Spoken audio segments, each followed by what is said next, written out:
하나님 말씀 창세기 1장 26절부터 28절까지 말씀이고요.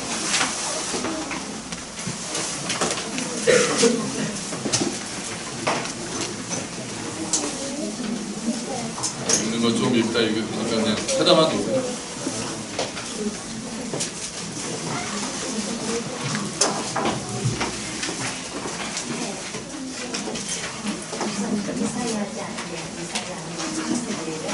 이사야로 되어 있어요? 지난주 게 안 바뀌었네요. 창세기입니다. 굉장히 엄청난 일을 제가 했네요. 창세기 1장이에요. 창세기 1장. 설교만 바꾸고, 설교 제목도 안 바꾸고. 제가 성탄절에 마음에 들떠 있습니다. 창세기 1장 26절부터 28절이고, 오늘 사실 비밀 설교였기 때문에, 주보도 비밀로 해놨어요. 창세기 1장 26절부터 28절까지 말씀을 볼 거거든요. 다들 놀라셨겠네요. 오늘 주보 보시고 지난주랑 기억을 못 하시나요? 그래서 아무도 모르고 계셨구나. 지난주랑 또 주보가 안 바뀌었다는 걸 모르시고 역시 기억하신 분은 한 번 더 있구나 생각하시고 똑같은 걸 했어도 모르셨던 분들 계실 수 있겠네요. 창세기 1장 26절에서 28절이고 오늘 설교 제목은 남자와 여자를 지으시고요. 자, 됐습니다. 자, 이제 읽는 걸 좀 이따 읽을 테니까요. 올해 가장 이슈가 되었던 말 중에 하나가 이거죠. 페미니즘. 페미니즘의 정의가 뭡니까? 남녀차별을 없애고 특히 사회적, 정치적, 또 법률적인 여성의 권리를 신장시키는 그런 이론을 이야기를 하죠. 여성의 권리를 확대하자. 지금 아직도 남자와 여자의 차별이 많으니까 그것들을 철폐하고 동등하게 대우해야 된다라는 것들을 주장하는 이론이죠. 이거를 따르고 지지하는 사람들을 뭐라고 불러요? 네, 페미니스트라고 합니다. 예수님은 페미니스트였을까요? 네, 우리가 이제 답을 하나씩 보려고 하죠. 올해 같은 경우에는 성폭력을 고발하는 이제 미투 운동이 또 활발하게 진행이 되면서 그래도 아직 안 바뀐 게 많다고 하더라고요. 얼마 전에 처음에 이거를 시작한 서지현 검사 추후에 얼마 전에 인터뷰를 그동안 좀 잠적했다가 서지현 검사 이야기를 들어보니까 여전히 바뀐 거는 거의 없다는 게 진실인 것 같아요. 그러면서 그런 얘기를 해요. 이제 용기를 내라고 그 이전에 그 피해를 입었던 여성들에게 용기를 내라는 말을 못하겠다 그러더라고요. 이제 자기가 검사인데도 그걸 용기를 내서 얘기를 했고 당신 덕분에 용기를 내서 우리나라에도 이제 미투 운동이 일어났는데 그리고 몇 개월이 지났잖아요. 몇 개월이 지나고 자기가 그동안에 겪은 일을 다 종합했을 때는 다시 다른 사람한테도 나도 이제 용기를 냈으니까 당신도 용기를 내라고 말을 못하겠다고 이제 그러더라고요. 바뀐 게 생각보다 없고 그 2차적으로 3차적으로 피해를 입는 것들이 훨씬 더 많다고 합니다. 지금도 밖에를 못 나가고 있대요. 나가면은 검은 마스크로 얼굴을 다 가리고 나가야 된다고 합니다. 그래서 피해자가 이렇게 피해자가 오히려 더 피해를 보는 그런 게 어디냐면 굉장히 어려워하는 인터뷰를 봤어요. 오해도 많이 사고 그런다 그래요. 그래서 이제 가끔 남자들 우리 형제들이 오늘 많이 왔어야 되는데 무슨 남녀 차별이냐 지금 남녀 평등이 아니라 여성 상이다. 자기가 집에서 그런가 봐요. 자기가 집에서 아멘아 무슨 아멘이야. 앞에서 또 어이가 없다 그러잖아 지금. 집에 가서 얘기하세요. 집에 가서 오늘 아까 광명제 온 거 보고 오늘 광명제 빠직하겠구나 또 말씀대로 생각이 바뀌어야 돼. 자기 생각대로 하면 안 되고 또 오늘 꼭 와야 되시는 분도 한 분이 안 오셨어요. 몇 분 있어요. 꼭 오늘 와야 되는데 오늘 못 온다 그래가지고 이거 참 자기 집을 따지면 안 돼요. 자기 집에서도 어떤지 모르겠지만 자 가정의 실세랑 다릅니다. 자 페미니즘 이야기가 나올 때 많이 공격을 당하는 곳이 교회입니다. 교회가 공격을 많이 당해요. 교회의 성경 자체가 굉장히 가부장적인 문화가 많이 있기도 하고 교회 안에서도 남녀 차별이 많습니다. 예를 들면 여성은 아직도 목사를 받을 수 없는 교단이 많습니다. 어떤 곳은 이제 목사를 받기를 시작했어요. 그래서 목사가 되더라도 차별이 굉장히 심합니다. 일반 직장에서 남녀 차별보다 여성 목사에 대한 차별이 훨씬 심해서 여성 목사는 설교도 잘해요. 강대상에 올라오는 것 자체는 굉장히 굉장히 이제 잘 못합니다. 여러 가지로 좀 그런 점들이 많아요. 그래서 교회 안에도 이제 남녀 차별이 너무나도 많이 일어나기 때문에 교회가 이제 공격을 받는데, 과연 성경에서 남성과 여성은 하나님께서 처음에 어떤 계획으로 만드셨고 어떻게 하는 것이 하나님의 말씀에 따르는 것인가를 오늘 우리가 생각해 보려고 하는 거죠. 그래서 오늘 처음에 우리가 봐야 될 것은 세상을 창조하실 때 하나님 원래 계획을 보려고 하는 거예요. 그게 창세기 1장 26절 오늘 본문에 있습니다. 자, 창세기 1장 26절부터 28절까지 말씀 우리가 한번 같이 읽어볼까요? 시작. 하나님이 이르시되 우리의 형상을 따라 우리의 모양대로 우리가 사람을 만들고 그들로 바다의 물고기와 하늘의 새와 가축과 온 땅과 땅에 기는 모든 것을 다스리게 하자 하시고, 하나님이 자기 형상 곧 하나님의 형상대로 사람을 창조하시되 남자와 여자를 창조하시고, 하나님이 그들에게 복을 주시며 하나님이 그들에게 이르시되 생육하고 번성하여 땅에 충만하라. 땅을 정복하라. 바다의 물고기와 하늘의 새와 땅에 움직이는 모든 생물을 다스리라 하시니라. 아멘. 처음에 천지 창조하실 때 인간을 제일 마지막에 만드십니다. 하나님께서 인간을 제일 마지막에 만드시면서 인간을 창조하실 때는 다른 것들을 창조하실 때랑은 좀 다른 모습을 보이시죠. 하나님이 계획을 밝히세요. 그리고 어떻게 만들겠다라는 계획과 만드신 다음에 어떤 사명을 맡기겠다라고 계획하시는 것은 인간 창조할 때 처음이라고 해요. 자, 그래서 어떻게 계획을 하십니까? 우리의, 보니까 나와있죠? 26절에 보니까 하나님이 이르시되 어떻게 만드시겠다고요? 우리의 형상을 따라 우리의 모양대로 사람을 만들자. 우리의 형상을 따라 하나님의, 삼위일체 하나님의 형상을 따라서 인간을 만드시겠다라고 계획을 하세요. 하나님의 형상, 이거 뭐라고 그랬죠? 어려운 말로 이로 시작하는 단어 있잖아요. 하나님의 형상, 이마고데. 이게 하나님의 형상이라는 뜻이에요. 하나님의 형상. 이게 라틴어인데요. 하나님 이미지 오브 갓. 그래서 하나님의 형상. 하나님의 형상이라고, 이마고데이가 하나님의 형상이라는 뜻이에요. 그러니까 하나님의 형상대로 지으심을 받는다. 그런데 그리고 나서 바로 하나님의 형상대로 만들자 한 다음에요. 27절 한번 보시겠어요? 27절 한번 같이 읽어봅시다. 시작. 하나님이 자기 형상 곧 하나님의 형상대로 사람을 창조하시되 남자와 여자를 창조하시고. 아멘.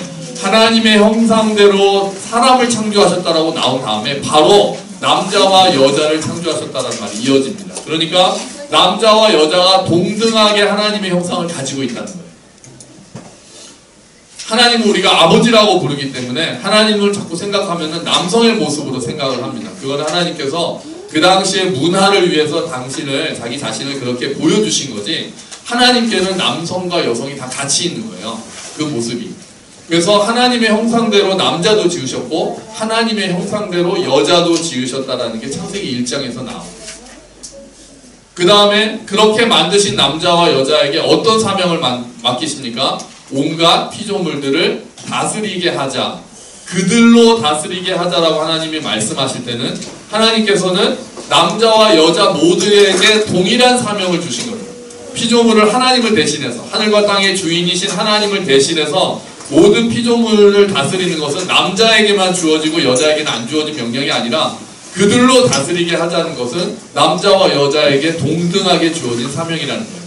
그러니까 창세기 1장은 남자 여자 모두 동등하게 하나님의 형상대로 지으심을 받았다. 그리고 남자 여자 모두 동등하게 하나님께서 지으신 피조물을 다스리라는 사명을 받았다 하는 것이 창세기 1장의 모습이에요. 그러니까 창세기 1장만 보면 남자와 여자는 완벽하게 똑같습니다. 창세기 1장만 보면요. 그런데 창세기 2장에서는 조금 다른 이야기가 나오죠. 하나님께서 아담과 하와를 지으시는 장면이 창세기 2장에 나와요. 창세기 2장을 보면 하나님께서 아담을 먼저 지으셨고 아담이 복취하는 것이 좋지 못했기 때문에 갈비뼈로 돕는 배필인 하와를 만드시는 장면이 나옵니다. 여기서 돕는 배필이라는 단어가 그래서 남자가 주고 여자는 옆에서 그냥 도와주는 역할이라고 생각하는 경우가 있는데, 이건 제가 몇 번 말씀드렸죠. 여자가 돕는 배필이라고 할 때 배필이라는 말은 우리나라에만 있는, 여기서 배필은 그냥 원어는 그냥 사람이에요. 돕는 사람. 그런데 여기서의 돕다라는 단어도 그냥 어떤 사람을 옆에서 그냥 이렇게 도와주는, 주된 사람을 도와주는 그런 용도로 쓰이는 단어가 아니라 성경에 보면은 하나님께서 이스라엘을 도왔다라고 말씀하실 때도 동일한 단어를 쓰거든요. 그러니까 여성이 남성을 돕는다고 할 때 여성이 뭔가 좀 부족해서 남자가 주되니까 여자는 헬퍼의 역할만 해라, 리더고 헬퍼다, 이렇게 말씀하시는 게 아닌 거예요.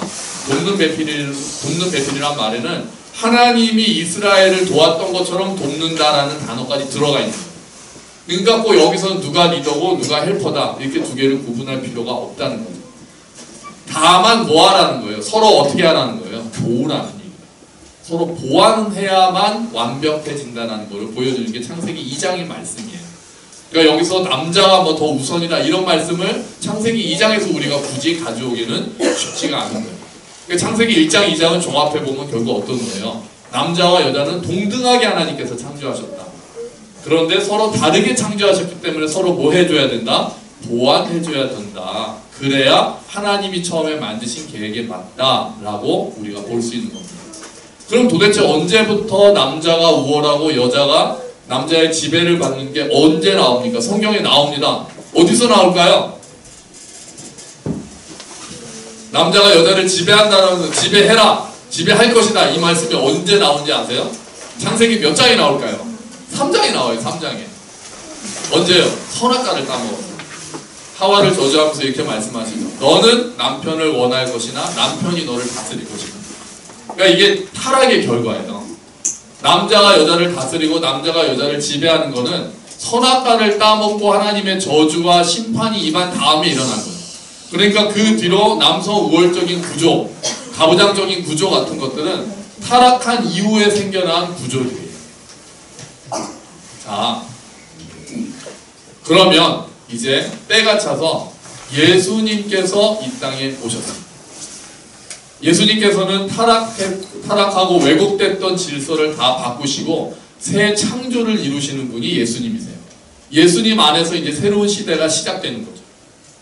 예수님이 오셔서 시작된 그 새로운 시대를 가장 잘 보여주는 말씀이 갈라디아서에 있습니다. 여러분 주보를 보시죠.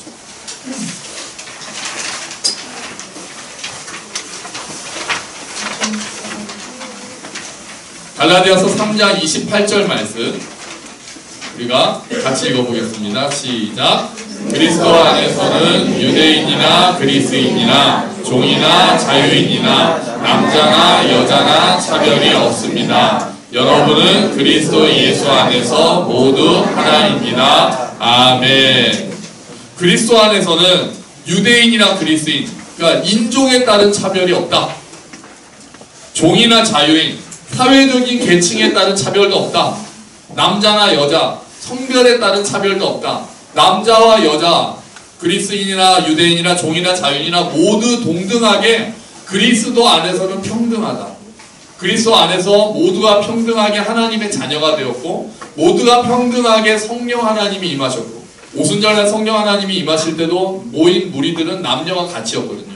그 당시 그것만 해도 굉장히 놀라운 거였어요. 유대인 회당, 유대교에 있는 회당들도 남자와 여자가 같이 예배를 못 드립니다. 그런데 모여있을 때 남성과 여성이 동일하게 모여서 동일한 성령님이 남자 여자 할 것 없이 모인 무리에게 임했다는 것은 그리스도 안에서는 새로운 창조의 질서에서는 새로 그동안에 왜곡되었던 질서들이 바로잡히는 그 질서에서는 남자와 여자가 동등하게 하나님의 은혜를 입는다라는 것을 보여주고 있는 거예요. 그 전에는 불의와 불평등이 있었어요. 그거는 타락의 결과였어요. 그런데 예수님이 오셔서 새로운 창조를 새로운 새 창조를 시작하신 거예요. 그리고 그 안에서는 남녀의 차별이 없어지고 사회적 신분의 차별도 없어지는 것이 새 시대의 모습인 거예요. 이렇게 복음이 바로 선포되는 곳에는 어떤 일들이 일어났겠습니까? 여성 해방이 일어났습니다. 우리나라에도 여성 교육이 시작이 됐잖아요. 여자는 가르칠 필요가 없다라고 했던 것에서 그것들이 다시 바뀌잖아요. 선교사들이 와서 여학교를 세우고 여성들도 교육받아야 된다. 그렇게 할 때 남자와 여자가 차별이 없다. 그리스도 안에서는 그 이야기를 했던 거예요. 또요. 다음에 노예 해방이 일어납니다. 복음이 바로 선포되면 노예 해방, 인간 해방이 일어나는 거예요. 그리스도 안에서는 남자와 여자가 차별이 없다. 그리스인이나 유대인이나 종이나 자유자나 다 차별이 없고 동일하다는 말씀 때문에 한국에서도 처음에 기독교가 들어왔을 때는 교회 안에서 노비와 그 주인이 같이 예배를 드려야 되는 일들이 일어났던 거예요. 그걸 못 참고 나간 양반들도 있고요. 하지만 그것을 믿음으로 받아들인 사람들은 성숙한 신앙을 가질 수 있게 되었다는 거죠. 그게 복음인 겁니다. 그리스도 안에서는 차별이 없다는 거죠.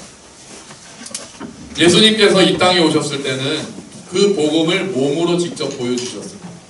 당시의 관행에 비해서 예수님께서 보여주신 것들은 굉장히 파격적이었어요.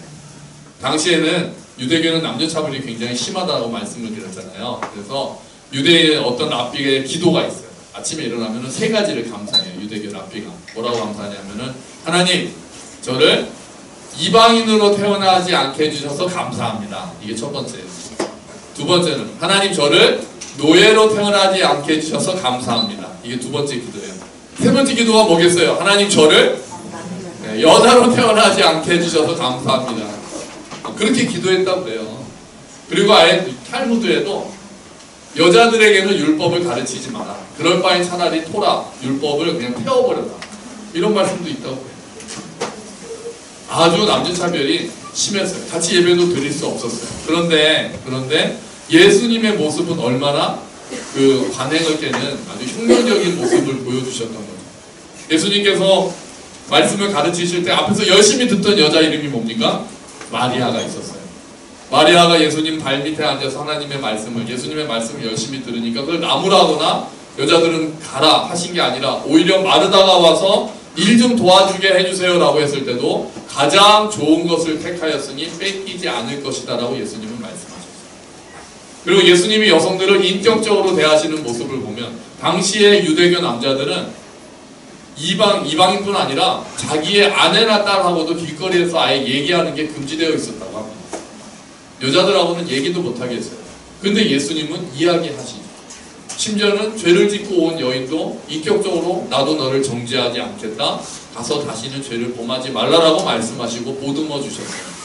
자기의 몸에 손을 댄 여인에게도 내 믿음이 너를 구원하였으니 평안히 가라라고 인정해 주셨어요.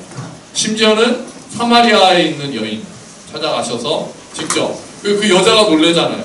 아니 당신은 유대인 남자가 왜 나한테 물을 달라고 그래요? 그랬는데 예수님께서는 그에게 복음을 전하셨어요. 그러니까 예수 그리스도 안에서는 남자나 여자나 차별이 없었던 거예요. 여성을 있는 그대로 인격적으로 존중하셨어요. 그리고 복음을 동일하게 전하셨어요. 동일하게 치유하셨습니다. 그리스도 안에서는 예수님께는 남자와 여자의 차별이 없었던 거예요. 동등했던 거예요.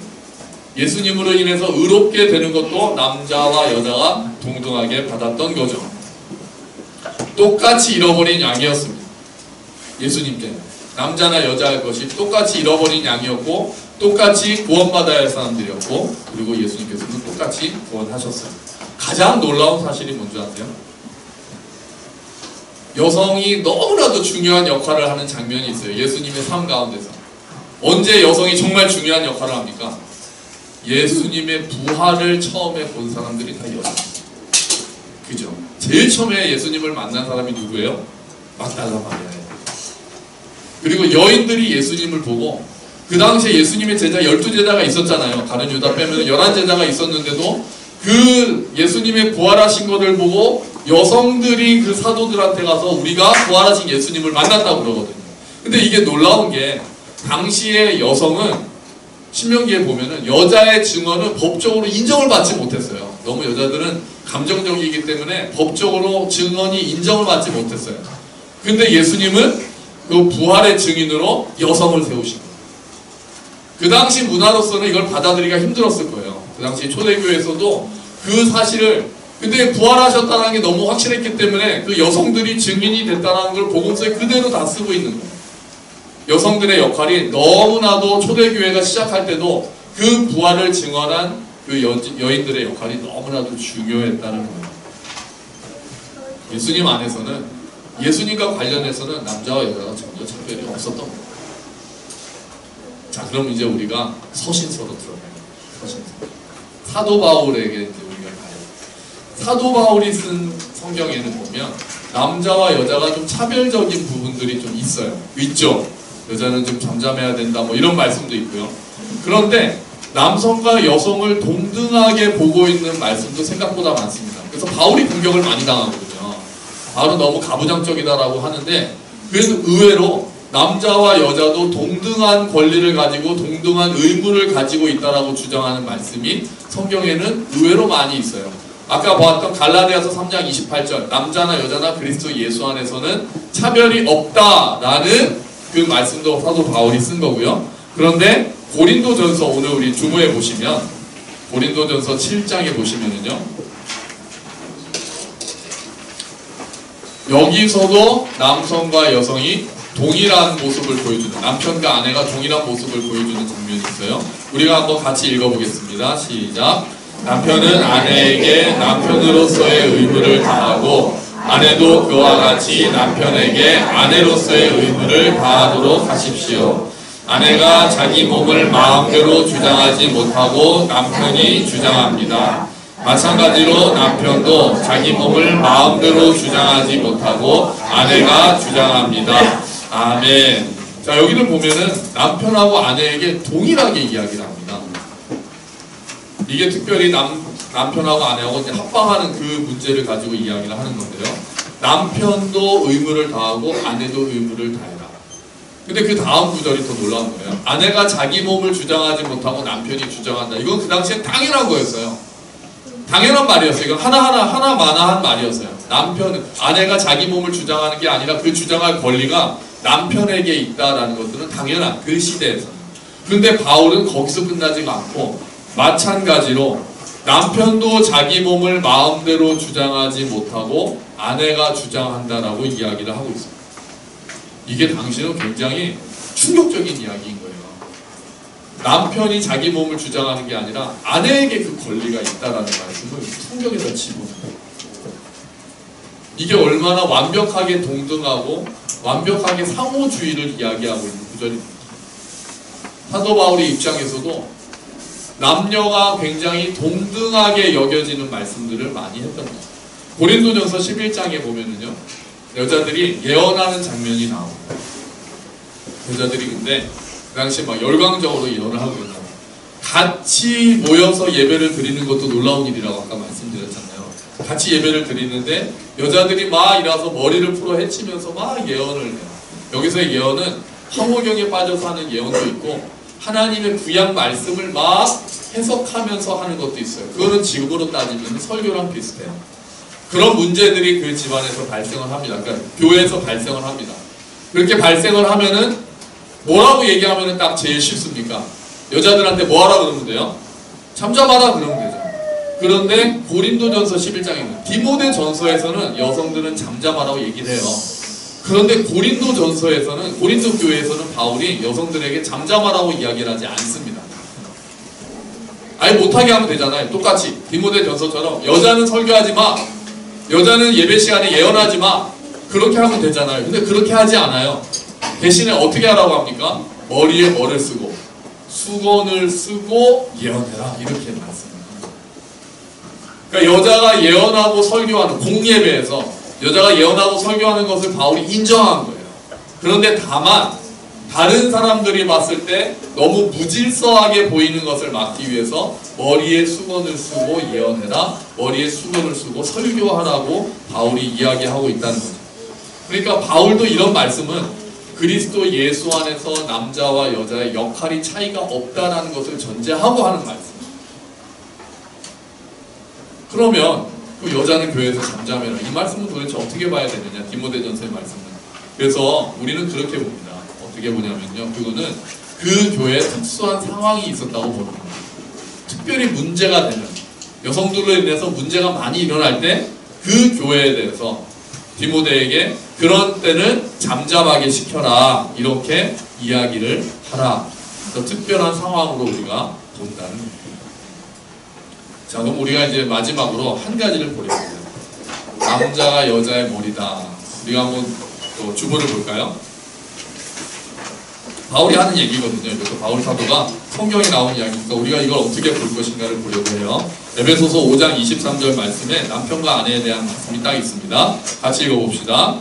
이는 남편이 아내의 머리됨이 그리스도께서 교회의 머리됨과 같음이니 그가 바로 몸의 구주시니라. 아멘. 자, 그리스도께서 교회의 머리 되신 것처럼 남편은 아내의 머리가 된다. 요 구절을 그러면 아니 이때까지는 남자와 여자가 동등하다 라고, 남자와 여자가 그리스도 안에서는 차별이 없다라고 했는데 남편이 아내의 머리 된다는 것은 그럼 어떻게 볼 것이냐. 머리라는 말 안에는 건이라는 말이 당연히 있어요. 그리고 지도한다라는 말도 들어있어요. 그런데 여기에 더 중요하게 생각돼야 되는 말이 있습니다. 남편이 머리 된다라고 할 때 예수님이 교회의 머리가 되신 것처럼 남편이 아내의 머리가 된다라고 하면은 여기서 머리에 있어서 중요한 단어는 권위가 아니라 책임입니다. 남편이 머리 되었다는 것은 책임을 이야기하는 거예요. 어떤 책임이에요? 예수님께서 교회를 책임지셨던 것처럼 책임져라 라는 의미가 들어있는 게 머리됨의 가장 큰 의미가 되는 거예요. 어떤 책임입니까? 희생적으로 사랑하면서 돌볼 책임이 남편에게 있다는 거예요. 희생하는 것처럼 사랑할 책임이 있다는 거예요. 이거는 밖에 나가서 돈 벌어오면 희생하는 거고 나머지는 내가 권위를 세운다는 의미가 아니에요. 모든 영역에서 희생하면서 아내를 사랑하고 가정을 돌볼 책임이 남편들에게 주어졌다는 의미에서 지도력이, 이 머리라는 의미가 주어진다는 거예요. 나중에 남편들 보고 남편들아 아내를 사랑하기를 예수님이 교회를 위해서 자기를 주신같이 사랑하라고 하거든요. 자기를 주신같이. 예수님이 교회를 위해서 자기를 어떻게 주셨어요? 목숨까지 완전히 주셨어요. 그 정도로 되어야 머리 되었다라는 말을 할 수가 있다는 거죠. 그러니까 내가 머리니까 너는 나에게 복종해야 돼. 내 말을 따라야 돼. 뭐 남편이 가정의 제사장이야. 가정의 제사장이란 말은 저는 안 썼으면 좋겠어요.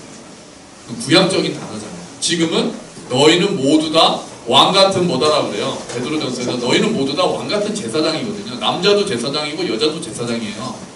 근데 남편이 뭐 가정의 제사장이다. 이거는 이렇게 많이 쓰는 말이긴 한데 구약적인 단어예요. 그 얘기는 서로가 제사장이에요. 남자와 여자가 차별이 없다니까요. 남편이 아내의 머리 됐다는 말은 성경에 있지만 가정의 제사장이다 이런 말은 성경에 없는 이야기입니다. 그 이야기는, 그 단어는 안 쓰는 게 저는 좋을 것 같아요. 희생적으로 사랑하고 돌볼 책임이 주어졌다라는 의미에서 남편이 아내의 머리가 되었다는 거예요. 자, 그러면 이제 우리가 아까 아멘했던 우리가 이제 남편들이 자 희생적으로 사랑하고 돌보고 있느냐 이렇게 되어야 머리가 되었습니다 라고 아마 아멘 우리가 이제 대답할 수가 있는 거예요. 희생적으로 사랑하고 돌본다는 것. 그리고 이 에베소서 5장에 보면은 남편은 아내를 사랑하고 아내는 남편에게 복종하라고 그래서 이 말씀 때문에 부담이 되기도 하잖아요. 그런데 에베소서 5장 22절이 아내는 남편에게 복종하라는 말씀인데요. 원래는 이 말씀은 5장 21절부터 읽어야 됩니다. 오늘 주부에 5장 21절을 써놨어요. 한번 읽어볼까요? 5장 21절입니다. 읽어봅시다. 그리스도를 경외함으로 피차 복종하라. 아멘. 이게 먼저 있는 말씀이에요. 그리스도를 경외함으로 피차 복종하라는 말씀을 딱 주고 그 다음에 아내는 남편에게 복종하라. 또 남편은 아내를 사랑하라 하면서 아내를 사랑하라는 얘기를 엄청 많이 쓰거든요. 그러니까 남편도 아내에게 복종하라는 게 먼저 전제되어 있는 말씀이에요. 남편은 복종하라는 게 아니라 남편은 사랑하면 되고 아내는 복종해야 된다는 게 아니라 피차 복종해야 되는데 이게 먼저인데 전제인데 그 모습이 어떻게 드러나느냐 할 때 남편에게는 사랑이라는 단어를 쓰고 여성에게는 복종이라는 단어를 쓴 거예요. 오히려 사랑 안에 복종보다 더 큰 의미가 들어있기 때문에 남편에게 더 큰 책임을 주어지는 거죠. 이렇게 에베소서에서도 남편과 아내가 어떤 차이가 있다거나 우열이 있다거나 이런 모습을 보여주진 않아요. 오히려 남편에게 더 큰 책임을 묻는, 더 큰 책임을 지어주는 것이 머리됨이라는 단어고 에베소서 5장에서 바울이 하고 싶어하는 이야기인 거예요. 자, 그러면 이제 남편과 아내가 의견이 달라지면 어떻게 해야 될까요? 그러면 남편이 아내의 머리니까 아내는 남편의 말에 순종해야 됩니까? 따라가야 됩니까? 하나님이 아내에게 더 큰 지혜를 주시는 경우는 없나요? 있죠. 당연히 있습니다. 아내가 더 하나님의 말씀을 따르는 경우가 있어요. 그리고 하나님께서 더 지혜를 주시는 경우도 있단 말이에요. 그럼 어떻게 해야 됩니까? 둘이 의견이 충돌하면 어떻게 해야 됩니까? 어떻게 하겠냐? 어쩔 때는 남편이 양보하는 거고 어쩔 때는 아내가 양보하는 거고 그렇게 하면 되는 거예요. 합의를 하는 거예요. 합의를 하고 대신에 성경적인 원리는 더 성숙한 사람이 양보하는 거예요. 꼭 남편이 머리니까 아내가 양보하는 것이 아니라 더 강한 사람이 양보하는 거예요. 더 성숙한 사람이 양보하는 거예요. 그게 성경적인 원리입니다. 세상의 한쪽에서는 여전히 여성을 차별하는 일들이 많이 있습니다. 그 여성을 억압하려는 전근대적인 방식이나 움직임도 많이 있습니다. 교회 안에서도 그런 모습이 많이 있습니다. 역할이 딱 분리가 돼가지고 여성은 당연히 어디서 일하고 어떤 일들을 하고 그 외에 남자들은 이렇게 하고 재정이나 이런 것들은 또 뭐 당회는 남자들만 구성을 해야 되고 여성들은 당회는 들어가지 못하고 주방 일을 돌봐야 되고 이렇게 역할이 이렇게 달라지는 것들이 있어요. 이런 것들은 잘못된 것들입니다. 그러니까 성경 안에서 그리스도 안에서 남자와 여자가 차별이 없고 하나님이 동등하게 지으셨다는 말씀과 다른 가부장적인 제도가 교회 안에 너무 많이 딱 결합을 해가지고 오히려 성경적이기보다는 유교적인 일들이 교회 안에서 많이 일어나는 거죠. 그러니까 하다 보니까 저희 교회도 이렇게 생각이 드는 거예요. 혹시 우리 교회는 이런 일들이 없나? 있을까요? 없을까요? 모르겠어요. 이건 남자들은 몰라요. 여자들이 아시는 거예요. 여자분들이 보실 때, 우리 자매들이 볼 때, 야, 이런 부분은 아직도 우리 교회가 좀 차별이 있다. 그걸 꼭 그렇게 해야 되나? 우리는 이렇게 하는 게 맞다고 생각한다라고 이렇게 의견이 있으시면 언제든지 말씀해 주세요. 그거는 저만 해도 제가 남자니까 미처 생각하지 못하고 그냥 관행처럼 몸에 배어있는 것처럼 할 때가 있거든요. 그러니까 그러지 않을 수 있도록 우리 교회 안에서 그리스도 안에서 남자와 여자가 차별이 없다라는 말씀이 구현되기 위해서 어떻게 더 나아질 수 있는지는 그것들을 생각하고 보시는 분들이 먼저 알려주셔야 돼요. 그런데 반대로 어떤 사람들은 여성 해방이라는 것이 너무나도 지상 과제가 돼서 여성들이 차별받는 것에서 권리를 더 획득하는 것은 맞지만 여성 해방이라는 것 때문에 오히려 남성 혐오로 가거나 하나님이 세워주신 조화를 깨려는 경우가 있어요. 동등함을 강조하려다가 다른 존재라는 것을 잊어버립니다. 동등하다라는 것만 강조하다가 서로 보완해줘야 되고 서로 다르기 때문에 서로 돕는 자가 되어야 한다는 것을 너무나도 무시하려는 모습이 보이는 거죠. 그것도 성경적이지가 않습니다. 여러분, 오늘 우리가 봤던 원리의 말씀을 우리가 기억해야 됩니다. 성경 안에서도 상황에 따른 말씀이 있고 원리에 따른 말씀이 있어요. 원리에 따른 말씀을 먼저 우리가 우선적으로 봐야 되는 거예요. 성경에 있어서 남녀 관계에 있어서 원리의 말씀은 오늘 제가 두 가지를 말씀드렸어요. 첫 번째 창조에 있어서의 그 기본적인 원리는 뭐였습니까? 하나님의 형상대로 남자와 여자를 창조하셨다. 이게 첫 번째 원리의 말씀이에요. 첫 창조 때 인간이 타락하기 이전에 하나님께서 계획하셨던 것은 하나님의 형상대로 남자와 여자를 동등하게 만드셨다는 거예요. 두 번째, 새 창조. 예수님이 오신 다음에 어떤 말씀이었습니까? 그리스도 안에서 남자와 여자가 차별이 없다는 말씀이 원리의 말씀이에요. 새로운 창조에서는 이제 남자와 여자가 그리스도 안에서는 동등해진 겁니다. 하나님께서는 남자와 여자를 동등하게 창조하셨어요. 하지만 다르게 창조하셨어요. 동등하게 구원하셨어요. 하지만 서로를 돕는 자로 만드셨습니다. 상호 보완하도록 만드셨습니다. 우리가 가정에서나 교회에서나 또한 사회에서나 서로 평등하고 동등하지만 또한 서로 양보하고 돕는 관계가 되어서 우리 교회가 하나님이 처음에 계획하셨던 모습의 남녀관계가 정립되기를 축원합니다. 여러분의 가정도 하나님이 처음에 남자와 여자를 창조하실 때의 모습이 회복되기를 주의 이름으로 축원합니다. 이렇게 교회를 통해서 하나님이 처음에 만드셨던 창조의 모습이 어떤지가 제대로 보여지고 이 사회가 서로 존중하고 서로 인정하고 서로 양보하는 곳이 되기를 주의 이름으로 축원합니다. 아멘. 우리 같이 기도하겠습니다. 하나님, 우리가 우리의 문화대로 우리의 생각대로가 아니라 하나님의 말씀대로 생각하는 법을 배우게 하시고 혹시 우리 안에도 아직도 차별적인 요소가 있지는 않은지 생각해 봅니다. 하나님께서 특히 남성들에게 책임지라는 명령을 주셨으니 그것들에 대해서 깊이 생각하게 하시고 권위를 내세우기보다는 희생할 수 있는 마음을 허락해 주시옵소서. 또 차별이 없고 서로가 다름을 인정하고 동등하지만 다른 존재로서 서로를 돌보고 인정하는 일들, 서로를 세워주는 일들이 가정에서나 교회에서나 사회에서 일어날 수 있도록 주님 은혜를 베풀어 주시옵소서. 우리 함께 기도하겠습니다.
아버지 감사합니다. 오늘 하나님께서 처음에 창조하셨을 때 남성과 여성을 어떻게 만드셨는지, 그리고 그리스도 안에서는 남자와 여자가 차별이 없다는 것, 동등하게 하나님의 형상대로 지으심을 받았고 사명을 받았으며 그리스도 안에서도 차별이 없이 동등하게 구원을 받았고 동등하게 성령을 받았다는 것을 우리가 오늘 보았습니다. 하나님, 우리가 타락한 이후에 많은 부분에서 차별이 일어나고 있습니다. 하나님, 사람이 사람을 차별하고 남성과 여성이 차별되고 아직도 종과 노예가 있기도 하고 인종의 차별이 있습니다. 주님께서 원하시는 것은 그것이 아님을 믿습니다. 우리가 우리의 가정에서, 우리의 교회에서, 우리의 사회에서 다르게 지어졌지만 동등하다는 것을 인정하고 서로를 동등하게 존중하며, 하지만 서로 부족하면은 서로 보완하고 세우는 존재로 우리가 함께 어우러질 수 있도록 주님께서 은혜를 베풀어 주시옵소서. 그래서 하나님께서 처음 창조를 하셨을 때의 모습을 회복하게 하시고 또한 그리스도 안에서 일어난 새 창조의 모습을 구현하는 교회가 되고 가정이 될 수 있도록 주님 은혜를 베풀어 주시옵소서. 감사합니다. 주님, 예수 그리스도의 이름으로 기도합니다. 아멘. 다 함께 자리에서 일어서셔서 주기도문